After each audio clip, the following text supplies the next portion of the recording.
Mr. Speaker, with your permission, I'd like to make a statement on industrial action and minimum service levels.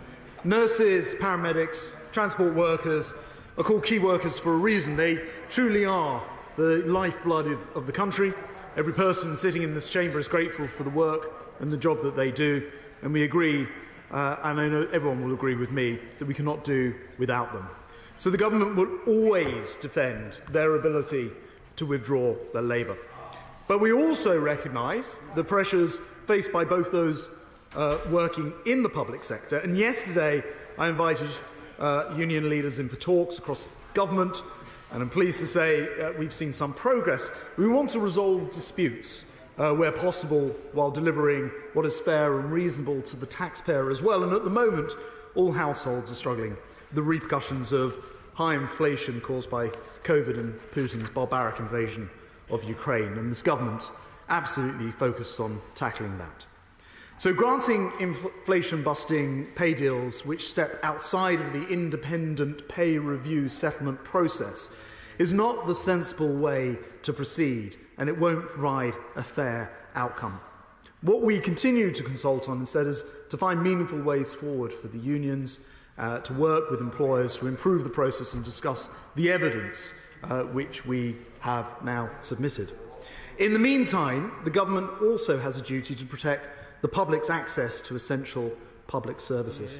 Because whilst we absolutely believe in the right to strike, we're duty-bound to protect the lives and the livelihoods of the British people. The British people need to know that when they have a heart attack, a stroke or a serious injury, that an ambulance will turn up, and that if they need hospital care, they have access to it. And that's because they need to know that not only are those services available, but they're able to get trains and buses, particularly for those who are most likely to be the least well off in society. So I'd like to thank the Royal College of Nurses, who during the last strike worked with health officials at a national level to ensure safe levels of cover were in place when they took industrial action. They kept services like emergencies and acute care running. They may have disagreed, but they showed that they could do their protest in a reasonable and mature way whilst withdrawing their labour. As ever, they put the public first. We need all our public services to do the same.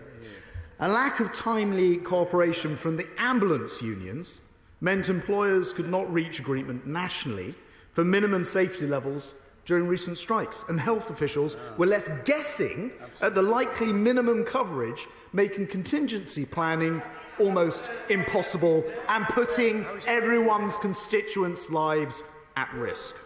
The ambulance strike plan for tomorrow still do not have minimum safety levels in place. And this will result in patchy emergency care for the British people, and this cannot continue. It's for moments like this that we're introducing legislation, focusing on blue light emergency services and delivering on our manifesto commitment to secure minimum service on the railways as well. So I'm introducing a bill that will give government the power to ensure that vital public services will have to maintain a basic function by delivering minimum safety levels, ensuring that lives and livelihoods are not lost. Mr. Speaker, we're looking at 6 key areas, each of them critical for keeping the British people safe and society functioning. These are health, education, fire, rescue, transport, border security and nuclear decommissioning. We do not want to use this legislation, but we must ensure the safety of the British public. During the passage of the bill, we intend to consult on what an adequate level of coverage looks like in fire, ambulance and in rail services. For the other sectors covered in the bill, we hope to reach minimum service agreements that mean that we don't have to use that power in the bill, and they will be able to come to that position just as the nurses have done in the recent strikes. Mr. Speaker, this is a common sense approach, and we're not the first to follow it. The legislation will bring us in line with modern European countries like France and Spain and Italy and Germany, each of whom already have these types of rules in place. Even even the guardians of workers' rights around the world, the International Labour Organization, to whom the TUC themselves subscribe, say that minimum service levels are a proportionate way of balancing the right to strike with the need to protect the wider public. Because the first job of any government is to keep the public safe. And unlike other countries, we are not proposing banning those strikes, but we do need to know that unions will be held to account.